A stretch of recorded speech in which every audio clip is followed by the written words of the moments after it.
So then we have the permanent methods. We have vasectomy and tubal ligation. Now, tubal ligation is an interesting method. Depending on how it's done, it has a 1 in 200 failure rate. Okay? So that's not a very good marker. Especially when we used to do things like Felchis and things like that. They would fail because this thing would come out and then you'll conceive again. Okay. But now we do a method called salpingectomy. A salpingectomy means we cut and remove the tube. So there are two types of BTL. There's one where it's a pipe. Remember the 8 to 10 centimeter pipe?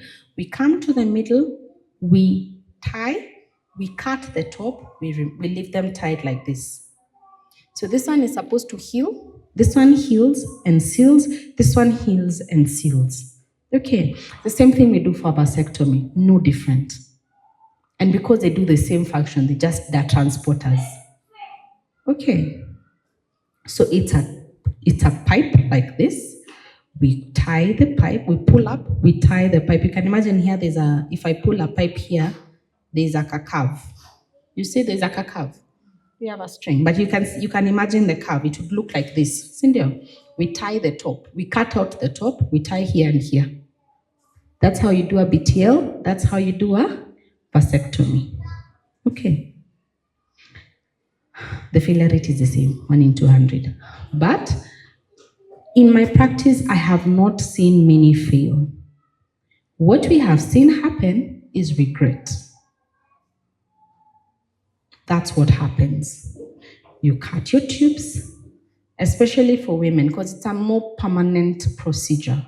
You cut your tubes, and then after 2 years, you hit with a baby fever, a serious one. Doc, can we reverse? We used to reverse them, we still do. But the success rate, depending on the method used, is 30 to 70%. I can't guarantee if in the 30 or the 70. Okay? So nowadays we warn you that if you pick this method and you want another baby, we'll send you to IVF. You understand? Because in the IVF, I don't need the transport. I go directly to the ovary, I go directly to the testicle, and then I match them in a tube, and then I bring back the baby to you. You understand? So before you decide on that method, please know it's very permanent. However, because you can never say never, and when God says He will bring a child out of you, He can. There are times when we cut and we leave them like this. The string that we use to cut, or by whatever chance, this thing comes back and does that. So instead of healing separately, it reconnects. We call it recanalization.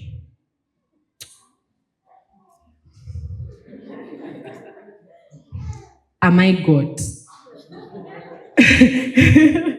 So in that case, I'm not God. You get? So most of the legal issues we used to have with BTLs is that some people would still conceive, which is a 1 in 200 failure rate. However, and I've said many howevers, if that happens, you're more likely to get an ectopic than to get a live birth. Because where it heals, it will heal with some scarring. Okay, so that scarring can cause an ectopic pregnancy. Okay, or you can carry a live baby. Again, if Elizabeth's womb was resurrected and Sarah's, yours can. Okay, moving on. So I've tackled vasectomies, I've tackled BTLs. Most of the issues are that a vasectomy, same thing. You're awake, by the way. For TLs, most times they'll put you to sleep. But in a vasectomy, you're awake. We come to your balls. I'm assuming they're down there, so I'll just tap here. We come to your balls. We put a nick. We pull up your tube.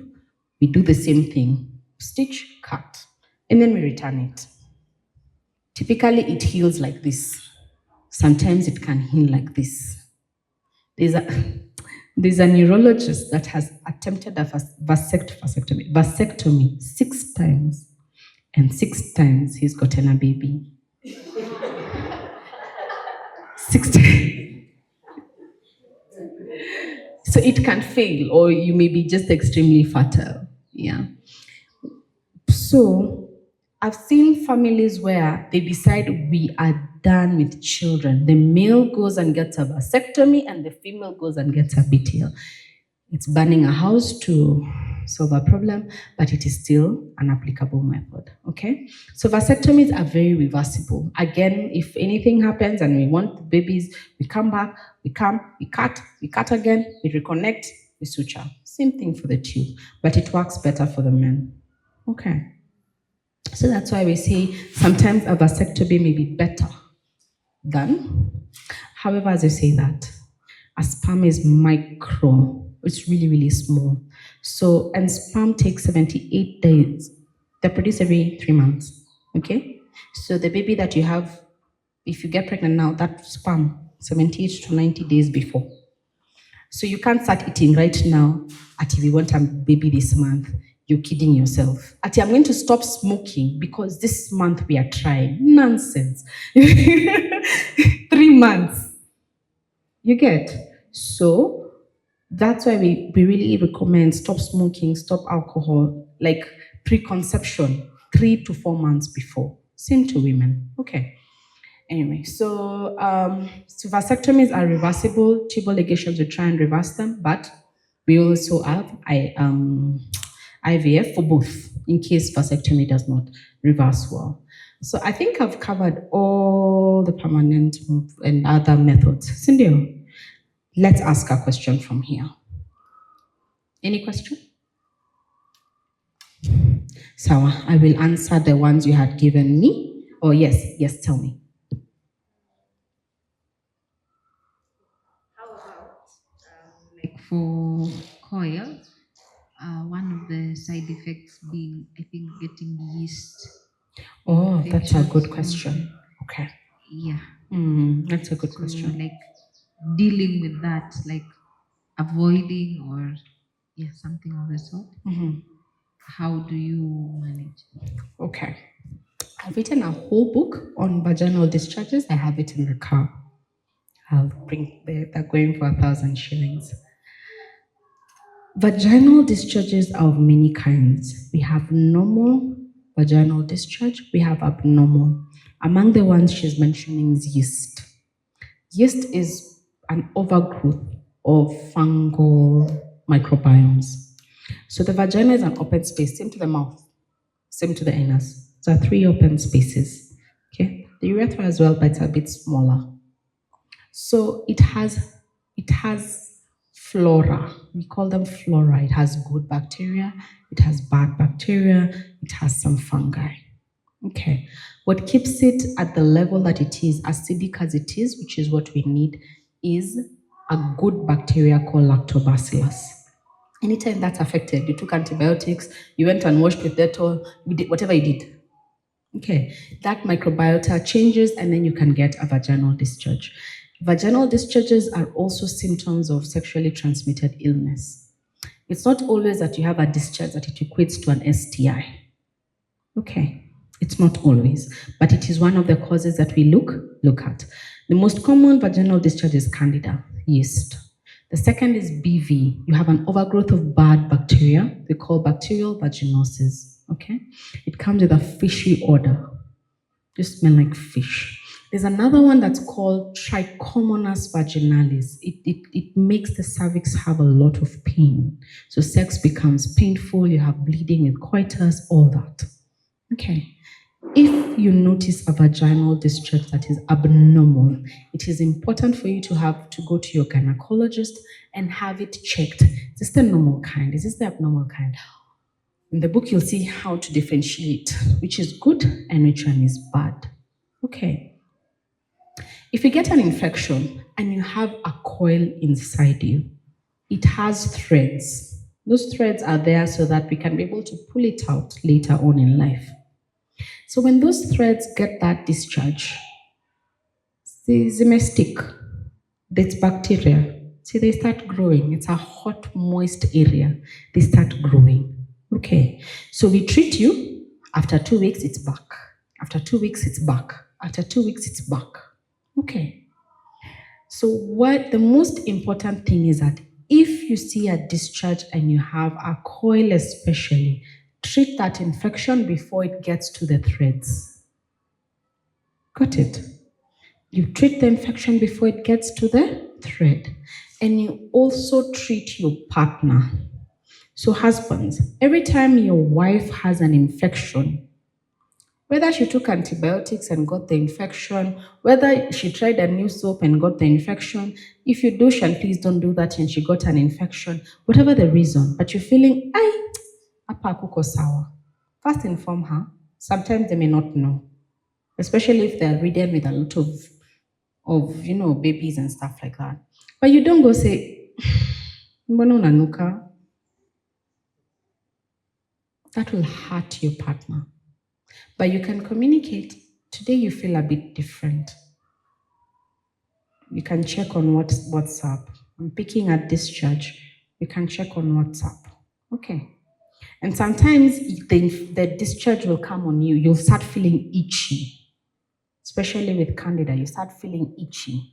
So it tells you there's an active infection. And remember, you are one. So if one has, the other one likely has. Okay. Which is why we cancel extramarital affairs in Jesus' name. So if one has, the other one has. So when we send them home with treatment also for you, they're not telling you you're cheating. You understand? Or they're not telling you anything other than let's protect ourselves and treat ourselves together. Okay, in that time of treatment, avoid sexual intercourse for the same reason that you can return it to one another. Understood? Okay? And the other thing to know is that when you send your partner, because sometimes you're like, daktari alisema pia ukuje upimwe. I don't have a swab I can pick from a penis. Maybe it's an external organ. I can't pick from the penis and pick the infection unless I take the whole thing and put it on the microscope because I can't cut it. You understand? I can't. So it's on the skin. Understand? So when you give me urine and then I test the urine, it's normal. And then you go home and say, mimi nilisema niko sawa.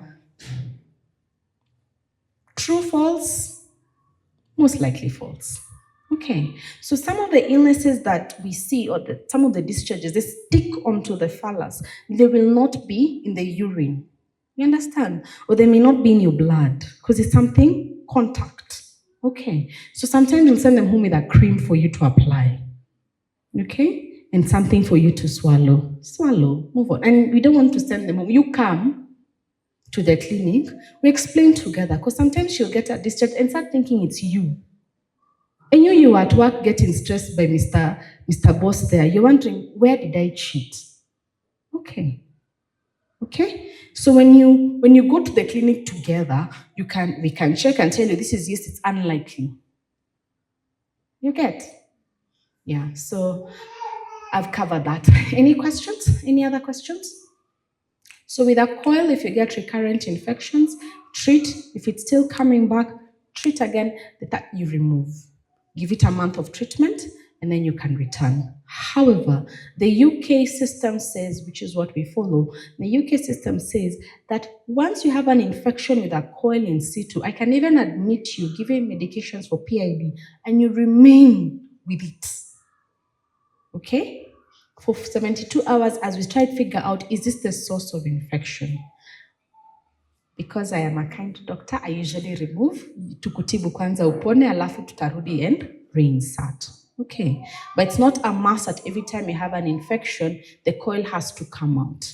We only remove it in very drastic places where we are seeing this infection is recurring, it's not ending, it's now causing you issues, we've treated you and the problem is not ending. Okay, then we remove it because inserting that coil is also not the simplest of procedures for you. For me, it will not be that big. But when we clip that cervix, it has pain. Okay, so we don't want to put you or subject you to that so many times. All right. Yeah. So we've gone through hormonal and non-hormonal. Oopsie, I don't know whether we'll tackle today. Let's just go to the next thing. Oopsie is unprotected sex at the wrong time. Okay? Unprotected sex at the wrong time, at that fertile window that we were talking about. There are 3 ways to manage. There's a morning after pill. There are 2 types of morning after pill, and we can actually insert a coil if it's within 5 days of when we had that oopsie. The sure bet method is inserting a coil before 5 days.